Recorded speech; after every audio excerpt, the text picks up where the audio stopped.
the first person to come back from a conference without chlamydia.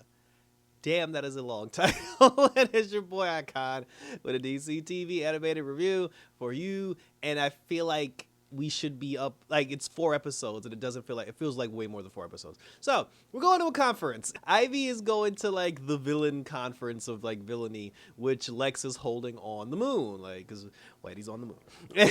And he's invited all the villains, like, everybody, and then, you know, she gets invited because she's going to be the keynote speaker to give Lex's introduction during the conference. So she jumps on the rocket ship, and she goes to the conference to go meet up with Lex. Now, meanwhile, back on Earth, the Batfam, they're too busy, like, you know, beating up crime. They save Mayor Joker from a Two-Face, you know, like, crime assassin, whatever the hell he was doing. And then while they were in the middle of taking down Two-Face's thugs, that's when the Bat team realizes they don't have their weapons. Like, Nightwing doesn't have his tongs, like, Robin doesn't have his throwing stars, like, Batgirl doesn't have none of her shit, and then Harley, she still got her baseball bat, so she was the one who was able to beat up the criminals and bring them to justice. They go back to Wayne Manor, and then when they get back to Wayne Manor, they see that Talia al Ghul actually stole all of their weapons and all of their bat gear, and she was boxing them up and I guess, like, trading them in for goods and services. So they were, like, arguing with her. They were just like, no, we need our gear. And then she was like, your gear is the property of Wayne Enterprises. And she was just like, you bat babies can't do shit without your toys. And, you know, she's like, how about you save Gotham with your mind and your wits and everything. And then Harley actually agreed, because Harley was just like, yeah, because she was like, you know, without the gadgets, you guys are pretty soft, you know. So she said, maybe I'll train you and I'll teach you guys how to survive without your little precious bat gadgets. But in the meantime, they need money to keep, you know, the bat operation going. And since Alfred got locked up and, like, Bruce is still in jail, they don't know what to do. But then Barbara comes up with the idea of actually renting out Wayne Manor as an Airbnb. Is Barbara living at Wayne Manor now? Because I thought she was living with the commissioner, but apparently she's living at Wayne Manor. So they ended up renting out, like, Wayne Manor. They Airbnb'd that bad boy. And this foreign couple came in, and the whole time the foreign couple is at the manor, they're using up all their goods and services and the electricity, and they're driving Nightwing crazy. They later on find out that the couple was actually there to rob Wayne Manor, and I guess steal paintings, precious books, whatever, because they tied up Barbara, they tied up Damian, and then Nightwing, they cut the ass cheeks out of Nightwing's towels so they could tie up Barbara and Damian, which was weird.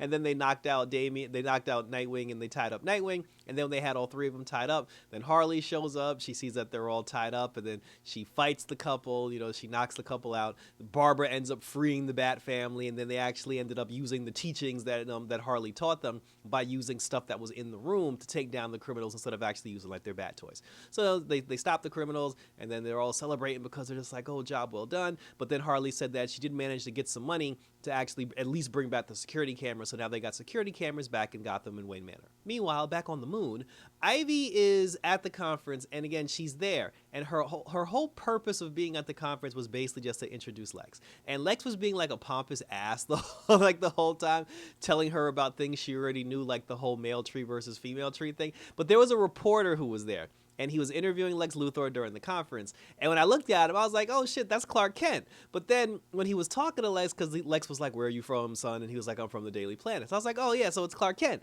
And then after that, you know, Clark had taken a swig of coffee, and then when he took the coffee, he was like wide awake and walking around. He was like, wow, this is like the greatest coffee of all time. And then later on, there was like a wine taste, because Alfred for some reason made it to the conference. So, like, Alfred's on the moon and he's selling, like, a new wine or whatever, and then Clark ended up taking a sip of the wine, and then Clark got drunk. And now I was like, no, this can't be Clark Kent, because, like, Superman wouldn't be susceptible to, like, wine, like, getting drunk, or to, like, coffee. So I was like, this is actually weird. But I was like, this dude looks just like Clark Kent. So anyway, so while we're at the conference, Lex tells Ivy, he was just like, you're not on any panels, you're not doing anything special, he said, I want you to save your voice, keep drinking hot tea with lemon and honey in it, and he said, your only purpose is just to introduce me. Ivy was kind of upset about that, because she actually wanted to be a part of the conference. So after she raped the Bat family for all their gadgets, Talia al Ghul shows up at the conference, and then she's talking to Ivy, and she's like, oh darling, she's like, Lex is just an immature child. She was like, you know, do you, baby? And then Ivy's just like, fuck it, you know, and then she goes around, and then she's just like, I'm just gonna go to panels and do what I gotta do.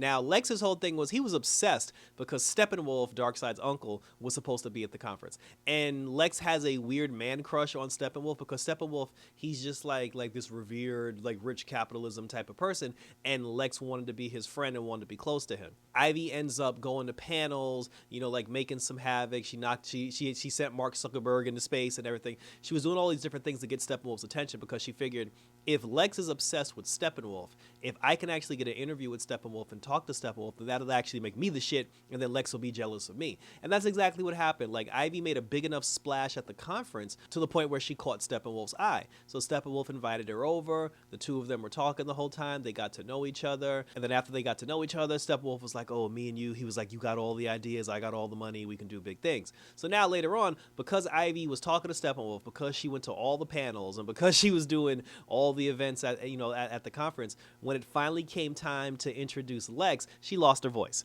and she couldn't speak. And then Lex got mad and he was just like, screw it. He's like, I'll introduce myself.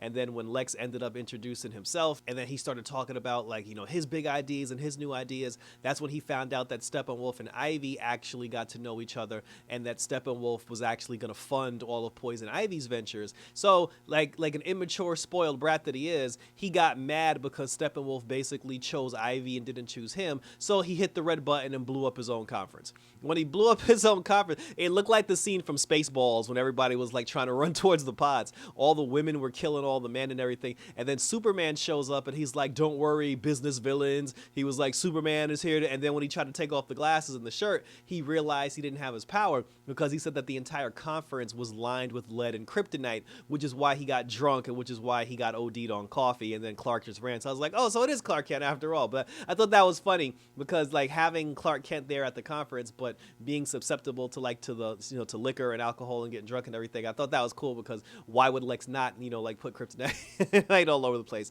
to keep Superman out of it? So that was funny. And then after that, Steppenwolf and Ivy basically bounced together. Talia made fun of Lex for being an emotional bitch, and then Talia, I guess she went back to Earth, and then, you know, Lex's calves blew up, and I guess like the moon is about to blow up. So that was gonna be some shit happening because I guess Lex is gonna fire her when he gets back to Earth from being CEO, but she doesn't care at this point because she got Steppenwolf to fund like all of her evil villainy and all of her projects going forward. For some reason, Joker killed the groundskeeper who was supposed to cut his lawn. I don't understand what that was about. And Joker looked a little crazy when he did it too. And finally, like in the very last scene, it showed Barbara and Damian, they were at the computer, and then they were both just like, you know what, screw this, I'm going to sleep, which is why I was like, well, like, does Barbara live at the mansion? Like, what are we doing? And then when the cameras got put back up all over Wayne Manor, it showed Harley sleepwalking, I guess, and she grabbed like something that belonged to Nightwing and she smashed it on the floor. So Harley looks like she's sleepwalking. I don't know what the hell was going on with Joker. There's apparently something big afoot that we're not that we're not apprised to. That's how the episode ended. And thank you for tuning in. So I don't know what's going on with Harley. Like, I don't know if she's just sleepwalking. I don't know what. Like, if it is, like, either she's under mind control or she's sleepwalking. And if it turns out that she is just sleepwalking, I don't know if this has to do with the overall story arc. God knows where Poison Ivy and Steppenwolf went. And like I said, the Joker thing was really weird because I don't understand why they would, like, it was just a random scene. Like, they showed Joker early on talking to the groundskeeper, and then later on when the groundskeeper got on his lawnmower, the lawnmower just exploded and the Joker started laughing. So maybe the Joker, he's trying to like slowly get himself back into villainy, because they were making jokes about Joker throughout the episode, where it's like, oh, he used to be a villain, he used to be top notch, and now he's just like some random dude that nobody cares about. Like, Two-Face made fun of him for that, and he even said, Joker said last year he got invited to the villain conference as the keynote speaker, and now he didn't even get an invitation. Like, it's almost like he's an afterthought. So I don't know. So maybe he's getting back into the villainy thing. I don't know why Harley is sleepwalking, but like I said, share questions, comments, and concerns, and we'll continue to talk about it. Check out my videos. Check out my other videos, because I got Warrior Up on the channel, and I have my Adventures with Superman as we wait another week or so for that Blue Beetle. So until next week, guys, for some more Harley Quinn action, take care. Please don't get chlamydia. And until next time, we're out this. Yeah.